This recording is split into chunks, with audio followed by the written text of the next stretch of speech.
5 milyon manatlıq siqaret qaçaqmalçılığı ilə bağlı aparılan istintaq çərçivəsində tanınmış iş adamı Ruslan Eyyubov saxlanılıb. Bir xəbər media Qafqaz.info isnadən xəbər verir ki, Ruslan Eyyubov Baş prokuror yanında Korrupsiya qarşı mübarizə baş idarəsində başlanmış cinayət işi üzrə təqsirləndirilən şəxs qismində cəlb edilib. Bu dəqiqələrdə məhkəmə qərarı ilə onun barəsində həbs qətimkan tədbiri seçilib deyə məlumatda qeyd olunur. Xatırladaq ki, Bakı Övsan Beynəlxalq Ticarət Dəniz Limanının Ruslan Eyyubova məxsus olduğu bildirilir.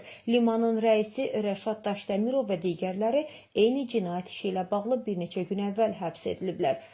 Ruslan Eyyubovun qohumluq əlaqələrinə gəlincə, o Dövlət Gömrük Komitəsinin Dəniz Nəqliyyatı və Enerji Resursları Baş Gömrük İdarəsinin bir neçə gün əvvəl vəzifədən azad edilən rəisi general-mayor Həsən Eyyubovun qardaşıdır. Onlar Prezidentin Mühafizə Xidmətinin keçmiş rəisi general-polkovnik Bəylər Eyyubovun qardaşı oğlanlarıdır. İndi saxlanılan Eyyubov həm də kimya sənayesi biznesi ilə məşğuldur. Bu sahədə tanınan İnbi Qrup şirkətinin rəhbəridir.